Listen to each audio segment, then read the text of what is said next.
Hi friends, welcome to Sharat seated channel. ముందుగా ఈరోజు మన వీడియో చూస్తున్న ప్రతి ఒక్కళ్ళు లైక్ చేయండి, షేర్ చేయండి, అదేవిధంగా ఛానల్ సబ్స్క్రైబ్ చేయండి. ఈరోజు మనం తెలంగాణకి సంబంధించి 10th క్లాస్లో లాస్ట్ చాప్టర్ అనమాట. 11th చాప్టర్ భూమిక.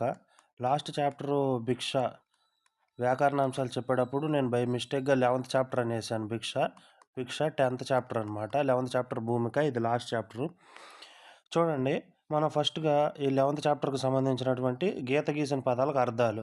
రాజు ధ్యాస అంతా క్రికెట్ ఆటపైనే ఉంది. ధ్యాస అంటే ఏంటి? ఇంట్రెస్ట్, అంటే దృష్టి అంతా క్రికెట్ పైనే ఉందన్నమాట. ఆలోచన అంతా క్రికెట్ మీద ఆలోచిస్తున్నాడు.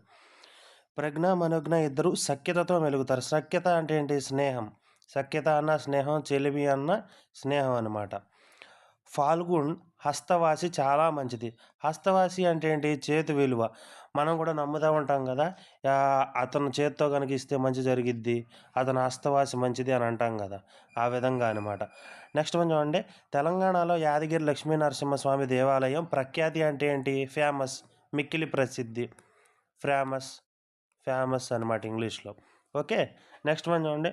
పూర్వం జమీందారీలు దేవడీలతో చర్చాగోష్ఠులు జరిగేవి. దేవడీలలో చర్చాగోష్ఠులు. దేవడి అంటే ఏంటంటే, పూర్వం జమీందారులు ఉండేవాళ్ళు కదా, ఆ జమీందారికి పెద్ద పెద్ద భవంతులు ఉండే అనమాట. ఆ భవంతిలో దేవడీలు అని ఉండే. ఇప్పుడు ఎలా మనం రాజ్యసభ అంటాం కదా, రాజ్యసభ అంటే పార్లమెంట్ అది కాదమ్మా. మామూలుగా సభ అంటే రాజులు కాలంలో సభ నిర్వహించేవాళ్ళు కదా, అలా అనమాట. దేవడి అంటే పెద్ద భవంతి. ఆ భవంతి లోపల చర్చలు జరిగాయి అనమాట. చర్చ అంటే మీటింగ్స్ జరిగాయి అనమాట. నెక్స్ట్ చూడండి. క్రింది పదాలను వివరించండి, రాయండి. కింద ఉన్న పదాలను వివరించి దాని కంటిన్యూషన్ రాయాలి మనం. హృదయ సంస్కారం అంటే చూడండి, ఎదురువారి బాధ చూసి, లేదా ఎదురవారి కాదమ్మా, ఎదుటవారి బాధ చూసి కరిగిపోయే గుణం నిజమైన హృదయ సంస్కారం. అంతే కదా, ఎదురువారు మనం తెలుగులో కూడా నేర్చుకుంటాం.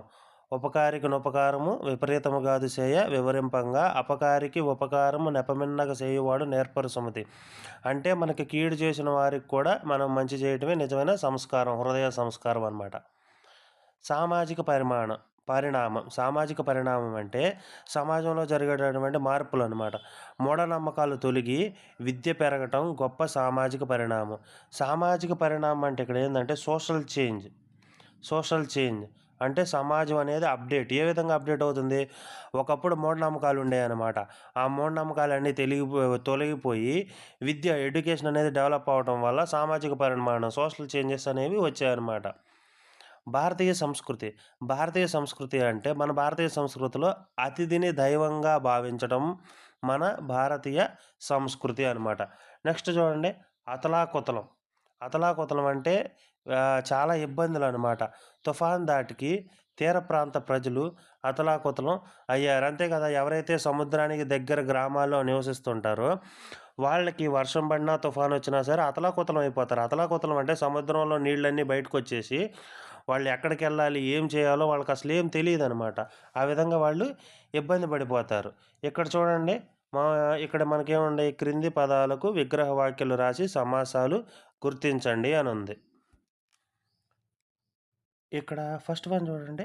ఫస్ట్ వన్లో మనం ఆల్రెడీ లాస్ట్ వీడియోలో అంతకుముందు లెసన్స్లో బహువ్రీహి సమాసం అంటే చెప్పుకున్నాం. ఆల్రెడీ బోర్డు పాయింట్ ఆఫ్ వ్యూలో బహువ్రీహి సమాసం వెరీ వెరీ ఇంపార్టెంట్.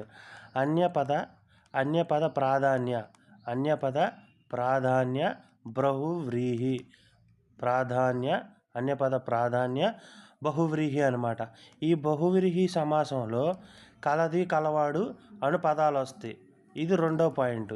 ఇంకొకటి ఏంటంటే, ఇక్కడ ఇచ్చిన రెండు పదాల అర్థం కాకుండా వేరొక అర్థం వస్తుందన్నమాట.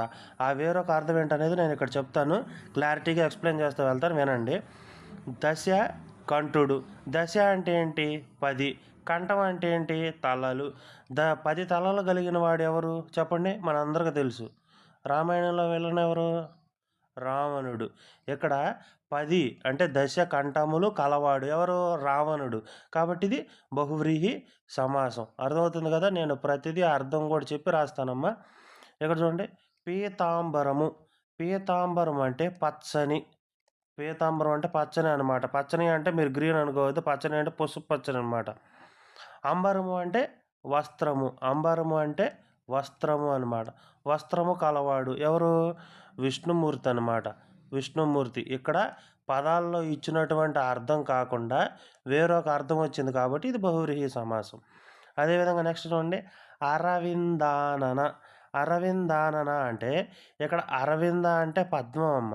అరవింద అంటే పద్మం అనమాట. అరవింద అంటే పద్మం అనమాట. పద్మం వంటి ఆననము అంటే ముఖము. ఆననము అంటే ముఖము. ఆననము అంటే ముఖము అనమాట. పద్మం వంటి ముఖము కలది. ఎవరిక్కడ? ముఖము కలది లేదా కలవాడు. ఇక్కడ స్త్రీ రావచ్చు, పురుషుడు రావచ్చు అనమాట. స్త్రీ రావచ్చు, పురుషుడు రావచ్చు. ఇక్కడ అరవిందానన అంటే అరవిందము ఆననముగా కలది లేదా కలవాడు ఏదైనా రాసుకోవచ్చు. ఇక్కడ అరవిందానన అంటే అరవిందము వంటి ఆననము కలది. మ్యాక్సిమం కలది అని రాసుకోండి. ఎందుకంటే స్త్రీలను మాత్రమే పద్మం అంటే ముఖం అని చెప్పి పోలుస్తాము కాబట్టి కలది అని రాసుకోండి. తర్వాత చూడండి, మృగనేత్ర. మృగము అంటే ఏంటి? ఇక్కడ మృగము అంటే ఏంటి? జంతువు అని కాదమ్మా. ఇక్కడ మృగము అంటే లేడి. లేడి అంటే తెలుసు కదా, జింక. జింక అనమాట. నేత్ర అంటే కన్ను. జింక వంటి మృగము వంటి నేత్రములు కలది. ఎవరు? స్త్రీ ఇక్కడ కూడా. తర్వాత చూడండి నెక్స్ట్ వన్, చంచలాక్షి. చంచలమైన అక్షులు కలది. చంచలమైనది అంటే కోమలమైనటువంటి సున్నితమైనటువంటి. అక్షి అంటే కన్ను. అక్షి అంటే కన్ను అనమాట. చంచలమైన అక్షములు కలది. ఎవరికి ఉంటాయి చంచలమైన అక్షరాలు? స్త్రీకి అనమాట. తర్వాత చూడండి నెక్స్ట్, మానధనులు అని ఉంది. మానధనులు అంటే మానమే ధనముగా కలవారు. మానమే ధనముగా కలవారు. ఎవరు? స్త్రీ అవ్వచ్చు, పురుషుడు అవ్వచ్చు, మానవుడు అనమాట. నెక్స్ట్ చూడండి, రాజవదన. రాజ అంటే ఏంటి? మనం ఆల్రెడీ లాస్ట్ లెసన్లోనే రాజ అంటే మనం చంద్రుడు అని చెప్పుకున్నాం. అదేవిధంగా క్షత్రియుడు అని కూడా చెప్పుకున్నాం. ఇక్కడ కూడా రాజా అంటే చంద్రుడు అనమాట. వదనం అంటే ఏంటి? ముఖము. వదనము అంటే ముఖము అనమాట. రాజవదన అంటే చంద్రుని వంటి ముఖము కలవాడు. లేదా ఇక్కడ చూడండి, ఇక్కడ రాజా అని ఇచ్చాడు కాబట్టి రాజ యొక్క వదనం కలవాడు అంటే చంద్రుడి వంటి వదనం కలవాడు అనమాట. చంద్రుని వంటి. ఒక్క నిమిషం ఉండమ్మా, ఇక్కడ యొక్క అని పడింది. యొక్క కాదు, యొక్క వస్తే షష్ఠీ తత్పురుష అయిపోద్ది. రాజవంటి వదనం కలవాడు షష్ఠీ తత్పురుష సమాసం. కాదమ్మా, బహువ్రీహి సమాసం. నెక్స్ట్ వన్ చూడండి, నీరజభవుడు. నీరజము అంటే ఏంటి? మనం ఆల్రెడీ ఇవన్నీ మనకి మీరు కనుక ఫస్ట్ లెసన్ నుంచి జాగ్రత్తగా వింటూ వస్తే ఇక్కడ మనం చెప్పుకున్న వాటిల్లో చాలా వరకు మనకి పర్యాయపదాలు నానార్థాల్లో వచ్చినాయి. ఇక్కడ నీరజము అనేది కూడా వచ్చింది మనకు. నీరజము అంటే పద్మము అని చెప్పాను నేను. పద్మము నుండి పుట్టినవాడు. భవము అంటే ఏంటి? పుట్టుక. భవము అంటే పుట్టుక. పద్మం నుంచి పుట్టినవాడు ఎవరు? బ్రహ్మ. పద్మం నుంచి పుట్టినవాడు బ్రహ్మ. ఈ విధంగా మనకి ఇచ్చినటువంటి పదాలలో ఒకే పదం కానీ రెండు ఉంటాయి అన్నమాట. రెండు అర్థాలు ఉంటాయి. ఆ రెండు అర్థాల ఆధారంగా వేరొక పదం వస్తుంది. ఇక్కడ నీరజభవుడు అని ఉంది. నీరజము అంటే పద్మం అని ఒక అర్థం వచ్చింది. భవుడు అంటే పుట్టుక. పద్మం నుండి పుట్టినవాడు అని చెప్పి మనకి ఇక్కడ ఒక హింట్ లాగా వచ్చింది. ఆ హింట్ ద్వారా మనకు ఆన్సర్ ఏమొచ్చింది? బ్రహ్మ అని వచ్చింది. ఈ విధంగా అన్య పదార్థ ప్రాధాన్య అంటే బహువ్రీహి సమాసం. నెక్స్ట్ చూడండి, ప్రత్యక్ష వాక్యాలను పరోక్ష వాక్యాలుగా మార్చండి అని ఉంది. ఇవి కూడా మనం ఆల్రెడీ చెప్పుకున్నాం కాబట్టి ఇక్కడ చూడండి, ఇవి చాలా సింపుల్. హైదరాబాదు రాజ్యం ఇండియన్ యూనియన్లో విలీనమైంది అని సర్దార్ వల్లభాయ్ పటేల్ ప్రకటించాడు. మనం ఆల్రెడీ ప్రత్యక్ష కథనానికి ఏముండాలని చెప్పాం? ఇన్వర్టెడ్ కామాస్ ఉండాలని చెప్పాం. ఎప్పుడైతే నేను ఆల్రెడీ మీకు వైట్ బోర్డు మీద రాసి కూడా చెప్పాను నేను. పరిగెడుతున్నాడు అని ఉంటే పరిగెడుతున్నాడని, చదువుతున్నాడు అని ఉంటే చదువుతున్నాడని కలిపి రాసుకోవాలని చెప్పాను నేను. ఇక్కడ కూడా చూడండి, జస్ట్ ఇక్కడ విలీనమైంది అని ఉంది కదా, ఇక్కడ విలీనమైందని రెండు కలిపి రాసుకుంటాం అంతే. జస్ట్ చూసారా ఎంత సింపుల్గా ఉందో? జస్ట్ దాన్ని కలిపి రాసుకుంటే మనకి పరోక్ష వాక్యం అయిపోయినట్టే. నెక్స్ట్ చూడండి, తెలుగు కథా సాహిత్యంలో రమణీయమైన పోకడలు కల్పించిన ప్రసిద్ధి కథకుల్లో ఒకరు నెల్లూరి కేశవస్వామి అని. ఇక్కడ కూడా చూడండి, ఇక్కడ వరకు ఇన్వర్టెడ్ కామాస్ ఉన్నాయి, ఇక్కడ వరకు ఇన్వర్టెడ్ కామాస్ ఉన్నాయి కాబట్టి ఇది ప్రత్యక్ష వాక్యం. అని గూడూరు సీతారాం అన్నాడు. ఇక్కడ అని ఉంది కదా, దీన్ని మనం కలిపేసి రాసుకోవాలి. కేశవస్వామి అని యాలో ఆ పలుకుతుంది కాబట్టి కేశవస్వామి అని గూడూరు సీతారాం అన్నాడు. జస్ట్ చూసారా సింపుల్గా ఉందా. నెక్స్ట్ చూడండి, చార్మినార్ అనే పేరును బట్టే ఈ కథలు విశిష్టత వ్యక్తమవుతుంది. చూసారా, ఇక్కడ వరకు ఇన్వర్టెడ్ కామాస్ ఉన్నాయి కాబట్టి ఇక్కడ వరకు ఇది ప్రత్యక్ష వాక్యం. వ్యక్తమవుతుంది అని సపరేట్గా ఉంది కాబట్టి దాన్ని మనం కలిపి రాయాలి. వ్యక్తమవుతుందని. చూసారా ఎంత సింపుల్గా ఉందో. వ్యక్తమవుతుందని రామలింగం పేర్కొన్నాడు. చార్మినార్ అనే పేరును బట్టే ఈ కథల విశిష్టత వ్యక్తమవుతుందని రామలింగం అన్నాడు. రామలింగం అన్నాడు. నెక్స్ట్ చూడండి, కర్తరి వాక్యాలని మనం కర్మణి వాక్యాలుగా మారుస్తాం. ఇక్కడ కర్త ప్రధానంగా కలిగినటువంటి వాక్యాలను కర్తరి వాక్యాలని, కర్మ ప్రధానంగా కలిగినటువంటి వాక్యాలను కర్మణ వాక్యాలని చెప్పి అనుకుంటాం అన్నమాట, అని చెప్తాం అన్నమాట. అయితే ఇక్కడ మనం బాగా గుర్తుపెట్టుకోవాల్సిన టాపిక్ వచ్చేసి, మీరు కనుక బాగా గమనించినట్లయితే ఇక్కడ కర్తరి వాక్యాలు కర్మణ వాక్యాలు ఈజీగా గుర్తుంచుకోవచ్చు. ఎందుకంటే నేను మీకు ఒక చిన్న కోడ్ చెప్తాను, హింట్ ఇస్తాను చూడండి. కర్తరి వాక్యాలు కర్మణ వాక్యాలు టెక్స్ట్ బుక్లో ఉన్నవే ఇస్తారు, బయట నుంచి ఎవరు బోర్డులో. కాబట్టి మీకు పాకిస్తాన్, హైదరాబాద్, నెల్లూరు ఈ 3 ఊరు పేర్లు కనిపించి వాటిని కర్తర వాక్యాల నుంచి కర్మణ వాక్యాలుగా రాయమని అడిగితే జస్ట్ ఈ లాస్ట్ ఉన్న పదాలు ఉన్నాయి చూసారా, చిత్రించాడు అన్నది చిత్రించబడింది, నెట్టివేశాడు అన్నది నెట్టివేయబడింది, కీర్తించారు అన్నది కీర్తించబడ్డారు. జస్ట్ ఈ 3 పదాలు కనుక మనం రాస్తే కర్తర వాక్యాల నుంచి కర్మణ వాక్యాలు అయిపోతాయి. అదేవిధంగా నేను ఇక్కడ కోడ్ కూడా చూసి చెప్పాను చూసారా, మనకి ఇక్కడ 3 మాత్రమే ఉంటాయి, పాకిస్తాన్, హైదరాబాద్, నెల్లూరు. అదేవిధంగా చూసారా ఎంత సింపుల్గా ఉన్నాయో. ఈ 3 ఊరు పేర్లు గుర్తుపెట్టుకుని ఈ 3 పేర్లు కనిపించగానే ఇక్కడ చిత్రించాడు అన్నది చిత్రించబడింది, నెట్టివేశారు అన్నది నెట్టివేయబడింది, కీర్తించారు అన్నది కీర్తించబడ్డారుగా జస్ట్ మనం చేంజ్ చేస్తే చాలు అనమాట. నెక్స్ట్ చూడండి, శ్లేష అలంకారం. ఈ శ్లేష అలంకారం అనేది వెరీ వెరీ ఇంపార్టెంట్. ఎందుకంటే శ్లేష అలంకారంలో కొంచెం కన్ఫ్యూజ్ అవుతారనమాట చాలామంది.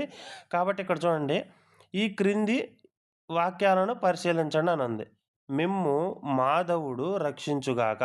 ఇక్కడ మనం చాలా బాగా గమనించాలన్నమాట. శ్లేషము అంటే నానార్థాలు. మనకు ఇప్పుడు పర్యాయ పదాలు ఉన్నాయి కదా, ఆ పర్యాయ పదాలు నానార్థాలు ఉన్నాయి కదా. నానార్థాలు అంటే ఏంటి, ఒక పదానికి గల అనేక అర్థాలు అనమాట. ఇక్కడ మనకి మాధవుడు అంటే విష్ణుమూర్తి అని అర్థం, అదేవిధంగా ఇంకొక మాధవుడు అంటే శివుడు అని అర్థం అనమాట. ఇలా ఇక్కడ ఇచ్చినటువంటి ఈ మాధవుడికి ఒకటి కన్నా ఎక్కువ నానార్థాలు కనుక కలిగి ఉంటే దాన్ని శ్లేష అలంకారం అంటారు. అర్థమవుతుందా. ఇంకొక ఉదాహరణ చూద్దాం చూడండి. మానవ జీవనం సుకుమారం అని ఉంది. మానవ అంటే ఇక్కడ చూడండి, మానవ మనం లాజిక్గా ఆలోచించాలి. ఇక్కడ మానవ అంటే మనిషి, మానవుడు అంటాం కదా, మానవ అంటే మనిషి అనమాట. అదేవిధంగా మానవ అంటే సపరేట్గా చదవండి. మానవ అంటే నా కొత్త అనమాట, నా కొత్త జీవితం. మా నవ జీవనం సుకుమారం అంటే బ్రహ్మాండంగా ఉందని అర్థం అనమాట. అలా ఇచ్చినటువంటి ఒకే పదానికి 2 నానార్థాలు కలిగి ఉన్నాయి కాబట్టి దాన్ని శ్లేష అలంకారం అంటారు. ఇక్కడ చూడండి, ఇంకా పై అర్థాలను గమనించారు కదా, ఒకే శబ్దం 2 వేరు అర్థాలను ఇస్తుంది, విభిన్న అర్థాలు ఆశ్రయించి ఉన్నాయి. ఇట్లా విభిన్న అర్థాలను కలిగి ఉండే పదాలుంటే దానిని శ్లేష అలంకారం అంటారు. చూసారా ఎంత సింపుల్. అదేవిధంగా ఇక్కడ చూడండి, లక్షణం ఉంది చూసారా, ఇది వెరీ వెరీ ఇంపార్టెంట్. నానార్థాలను కలిగి ఉండే అలంకారం శ్లేష. నేను ఆల్రెడీ పైన చెప్పేశాను మీకు. చూడండి, క్రింది లక్ష్యాలలో ఉన్న అలంకారాన్ని గుర్తించి సమన్వయం చేయండి అని ఉంది. ఇక్కడ మనం చాలా జాగ్రత్తగా గమనించాలి. రాజు అని ఉంది. రాజు కువలయానందకరుడు అంటే ఇక్కడ రాజు అంటే మనం ఆల్రెడీ చెప్పుకున్నాం. రాజు అంటే ప్రభువు, క్షత్రియుడు, ఇంద్రుడుగా చంద్రుడు, ప్రభువు అని, కలువలు అని ఇన్ని అర్థాలు ఉన్నాయి. అంటే ఒకే పదానికి అనేక అర్థాలు ఉన్నాయి కాబట్టి అది ఏమవుతుంది, శ్లేష అలంకారం అవుతుంది అనమాట. అదేవిధంగా ఇంకోటి చూడండి, నీవేళ వచ్చెదవు. నీవు నీ వేళ వచ్చెదవు అంటే ఇక్కడ మనం నీ వేళ అంటే నువ్వు ఎలా వస్తావు? నీవు ఏ సమయంలో వస్తావు? ఇక్కడ వేళ అంటే ఏ వేళకు వస్తావు అని అంటారు కదా! ఇప్పుడు ఫర్ సపోజు ఇంట్లో తల్లిదండ్రులు ఇంటికెళ్తున్నారు, బయటికెళ్తున్నారమ్మా. నువ్వు వచ్చేపాటికి ఏ వేళ అవుతుంది అంటాం కదా! వేళ అంటే ఏ సమయం అయిద్దనమాట తిరిగొచ్చేపాటికి. నీ వేళ వచ్చెదవంటే నువ్వు ఎలా వస్తావు? వేళ అంటే సమయం, సమయం. అదేవిధంగా వేళ అంటే ఎలా? ఎలా వస్తావు?